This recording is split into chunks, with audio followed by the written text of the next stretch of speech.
दुनिया का सबसे समृद्धतम देश 1947 तक आते आते एक दलित देश में बदल गया था कि हमारी कुछ कमजोरियों ने आक्रांताओं को देश के अंदर आक्रमण करने के लिए एक स्पेस दिया।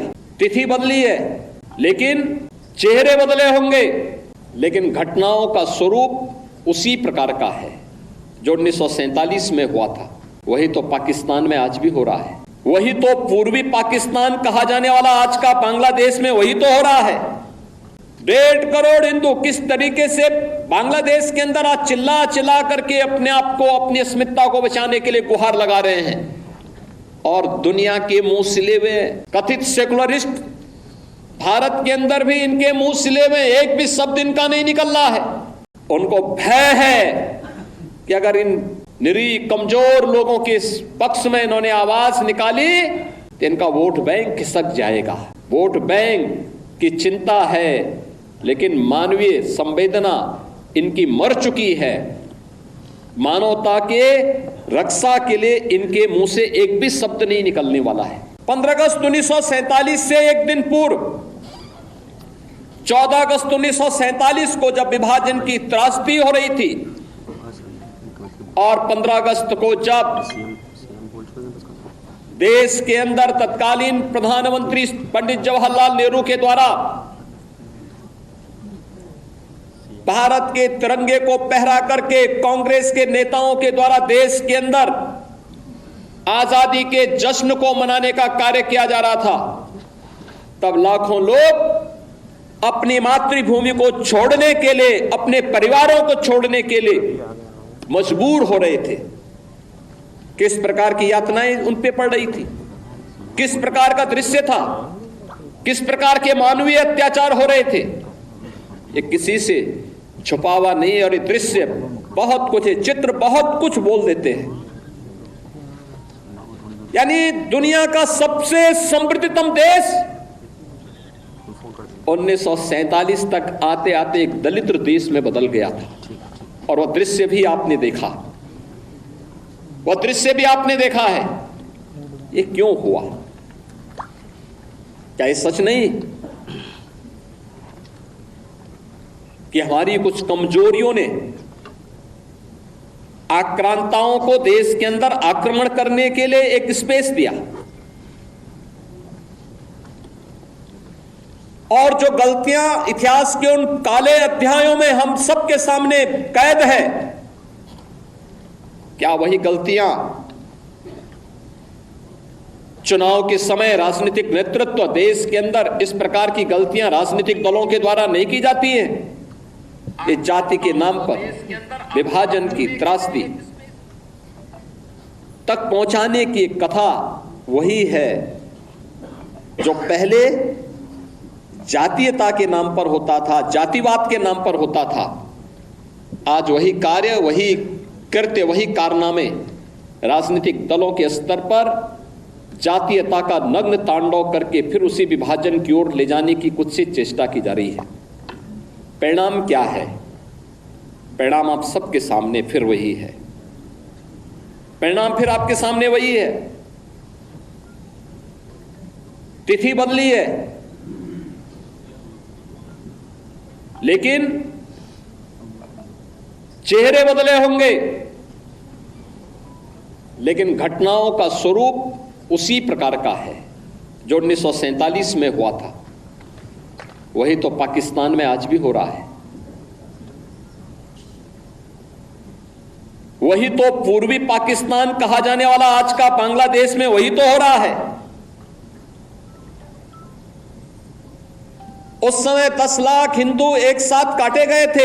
हिंदू, सिख, सभी थे, एक साथ काटे गए थे। और आज भी वही आगजनी, वही तोड़फोड़, वही लूटपाट, बहन और बेटियों के साथ वही अत्याचार, उसी प्रकार की त्रासदी का दृश्य आज भी हम सबके सामने है। और इस सब के बावजूद इस प्रकार के कार्यक्रमों को केवल एक औपचारिकता बना करके हम लोग केवल अपनी बात करने तक सीमित हो जाते हैं। आखिर कब इतिहास की इन गलतियों से हम सबक सीखेंगे? और आज मैं आप सबसे यही कहने के लिए आया हूं हम आभारी हैं प्रधानमंत्री मोदी जी के, जिन्होंने इतिहास के इन काले अध्यायों से पर्दा उठा करके देश की जनता की आंखों को खोलने का काम किया है, देश का ध्यान आकर्षित किया है, इतिहास की इन गलतियों के परिमार्जन के लिए रास्ता बनाने का एक आह्वान हम सबका किया है।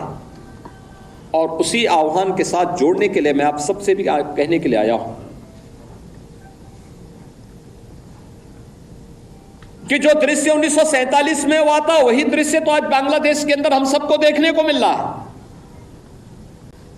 1.5 करोड़ हिंदू किस तरीके से बांग्लादेश के अंदर आज चिल्ला चिल्ला करके अपने आप को, अपनी अस्मिता को बचाने के लिए गुहार लगा रहे हैं, और दुनिया के मुंह सिले हुए कथित सेकुलरिस्ट भारत के अंदर भी इनके मुंह सिले हुए एक भी शब्द इनका नहीं निकल रहा है, क्योंकि उनको भय है कि अगर इन निरीह कमजोर लोगों के पक्ष में इन्होंने आवाज निकाली तो इनका वोट बैंक खिसक जाएगा। वोट बैंक की चिंता है, लेकिन मानवीय संवेदना इनकी मर चुकी है।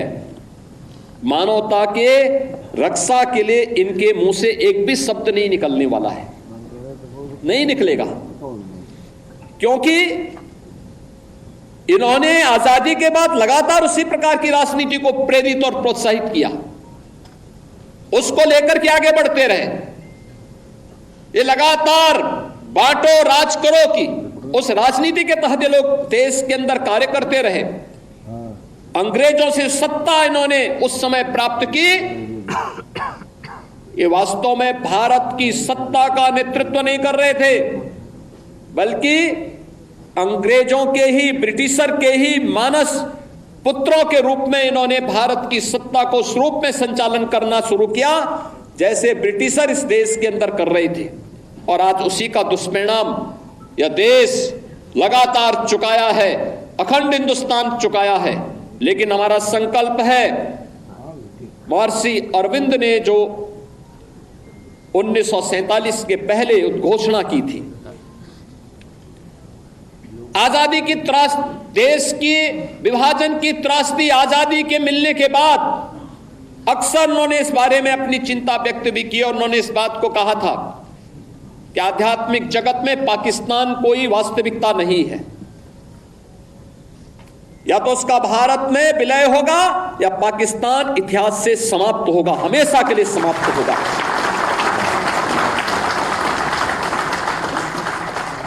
क्योंकि आध्यात्मिक जगत में जब जिसका कोई वास्तविक अस्तित्व नहीं है, उसको नष्ट ही होना है,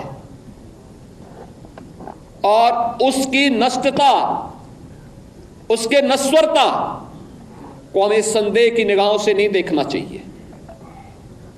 हमें ये मानना चाहिए ये होगा, लेकिन इसके लिए हमें भी तैयार होना होगा, हमें भी अपने आप को तैयार करना होगा। हमें अपनी उन गलतियों का परिमार्जन करना पड़ेगा जिन गलतियों के कारण विदेशी आक्रांताओं को भारत के अंदर घुसने, भारत के पवित्र तीर्थ स्थलों को अपवित्र करने, भारत की परंपरा और संस्कृति को नष्ट करने का एक अवसर जिन्हें प्राप्त हुआ था, उस प्रकार की गलतियों को, वह विभाजन की जो त्रासदी तक हमें पहुंचाया है, वह जातीय विभाजन के रूप में, क्षेत्रीय विभाजन के रूप में, भाषाई विभाजन के रूप में, इन सभी से उभर करके हम सबको राष्ट्र प्रथम के भाव के साथ मिलकर के कार्य करना होगा।